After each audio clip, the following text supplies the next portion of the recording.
Live from downtown Detroit, Local 4 News at 11 starts now. And we'll begin with the local forecasters tracking showers moving across Metro Detroit. A cold and wet night. Let's get right to Andrew with how long these showers will last and whether the morning commute will be impacted, Andrew. Well, Kimberly and Devin, soggy, windy, chilly. Those are the three words that sum up the weather through tonight and for tomorrow morning. We have rain that's now draped over all of southeast Michigan from the Thumb down to the Ohio border. And within it, we're looking at some heavier showers, too, here in downtown Detroit and just to our south and our south zone in parts of Lenawee and Monroe counties. The heavier spots of rain right across Jefferson Avenue, also across Grosse Ile and out toward Grosse Pointe Park. Same thing right here in downtown Detroit, with more moisture on the way as we're sleeping and when we wake up tomorrow morning. All this rain that you see down here, down through southern Indiana, is streaming in our direction as we go through the night tonight and when we wake up tomorrow morning. 41 chilly degrees currently, wind at around 14 miles per hour, and this steady rain, heavy at times, continues all the way until 8 o'clock tomorrow morning. After 8 o'clock, midday basically, the showers become more scattered, so I guess we can call that a break, but it will still be wet. Then the chance of showers and thunderstorms for tomorrow afternoon, and some of those could be heavy. In fact, a marginal risk of severe weather for tomorrow. I'll show you where that is specifically here in our region, and I've got your 7-day forecast coming up. We are following breaking news from New Orleans with severe weather there moving right now through the south. A tornado tore through parts of the city, ripping down power lines, destroying homes, and leaving debris on roads. Right now, there's no word on any injuries. Other tornadoes hitting Texas and Oklahoma, killing at least one person. Search and rescue teams are currently going through homes looking for people who may need help. We are also following developing news here at home with Detroit police identifying a woman wanted in a deadly hit and run. Police are trying to find Shadrika Smith, who also goes by the name Shay.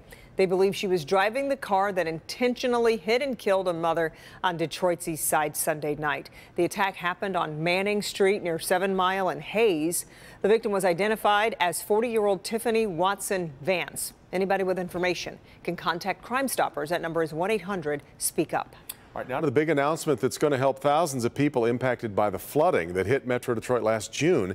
The U.S. Department of Housing and Urban Development giving the state of Michigan $86 million to help with flooding prevention. Most of that money going to the city of Detroit. Pamela Osborne is live in the Jefferson-Chalmers area. Pam, a lot of families there were impacted by that flooding and figure to be impacted by this announcement, too.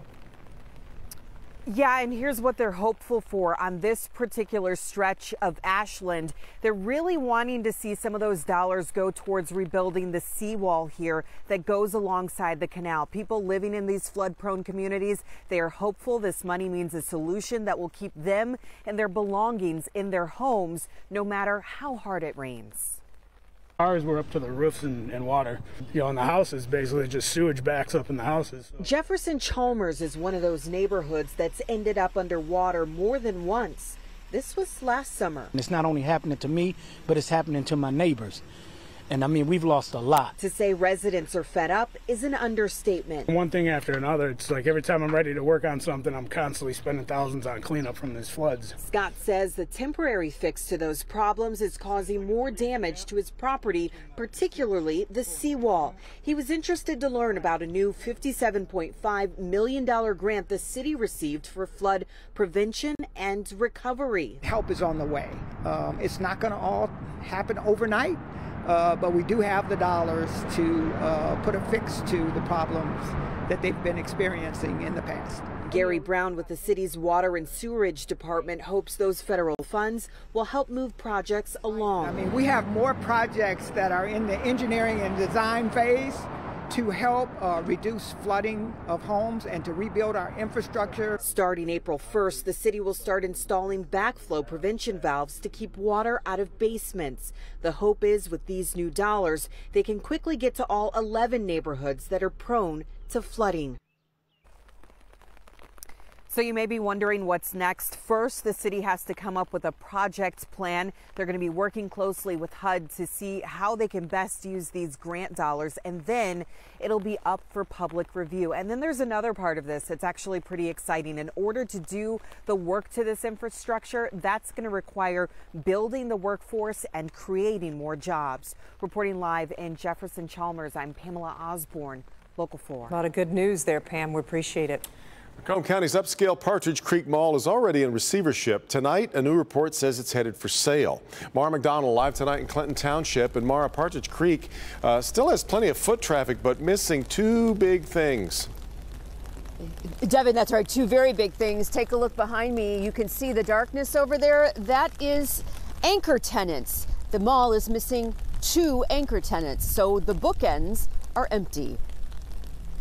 The mall was originally developed by Taubman and opened to great fanfare and high retail space rents. I'm not a Somerset person and I don't want to drive all the way to Somerset, so, I'd rather shop here. Partridge Creek may be struggling, but it's still busy, especially for events like the annual tree lighting and the Easter Bunny's arrival.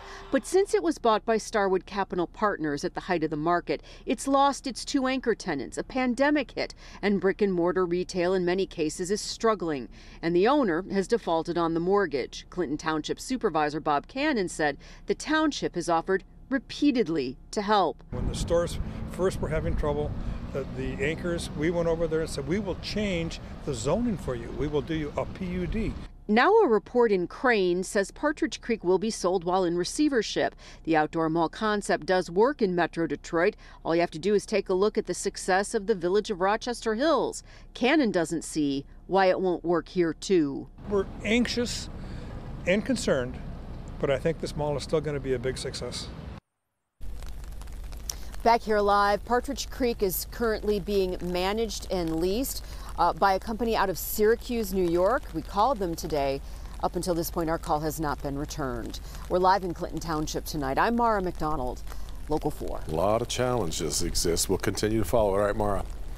President Biden heading to Brussels tomorrow, joining NATO leaders to discuss the ongoing war in Ukraine. This trip comes amid concerns Vladimir Putin may escalate the war with chemical or biological weapons. Today, new explosions at industrial buildings and factories in the city of Mariupol. Hard to believe there's anything left there to go after, but Ukraine has refused to surrender the city.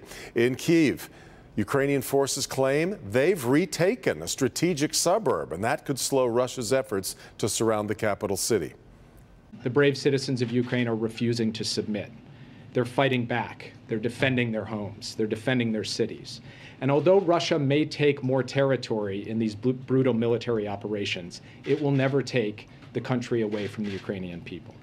President Biden plans to announce new sanctions against Russia on Thursday. A homeowner comes face to face with a man trying to break into his home in Washtenaw County. Deputies say the homeowner was able to take this picture of the suspect's Jeep. It happened around 2:30 this afternoon in Webster Township. A homeowner says a man broke the glass in his back door and was trying to get in when he confronted him. The man got away in this silver Jeep Cherokee. He's described as tall, skinny, in his 20s, and was wearing a gray business suit. New at 11, a former Hazel Park police detective who pleaded guilty to embezzlement is going to avoid jail time. Last year, Sean Boucher admitted to taking $68,000 in forfeiture money for his own personal use between 2013 and 2017. He resigned from the police department shortly after being charged in 2017. Today, he agreed to pay restitution and was sentenced to 3 years probation. There are new developments in the criminal cases against the parents of the accused Oxford school shooter. Today, during a pretrial hearing, the judge ordered James and Jennifer Crumbly to meet separately with independent attorneys. That's because they currently share a legal team, which the judge and attorneys fear could become a conflict of interest. The judge trying to avoid a mistrial here. The Crumbleys will have to make the final decision on their representation. Tonight, Hazel Park City Council votes to decriminalize anthogenic plants such as mushrooms. The term applies to fungi with psychoactive or hallucinogenic properties. The proposal cited numerous physical and psychological benefits of anthogenic plants. The resolution now makes Hazel Park the third city in Michigan to decriminalize anthogenics, along with Ann Arbor and Detroit. Just hours ago, Hillary Clinton announcing she has tested positive for COVID-19. She is right now, she says, experiencing mild symptoms. 74-year-old former First Lady and 2016 Democratic presidential nominee says she's feeling fine and urged others to get vaccinated and boosted. She also says former President Bill Clinton has tested negative and is now quarantining in their home.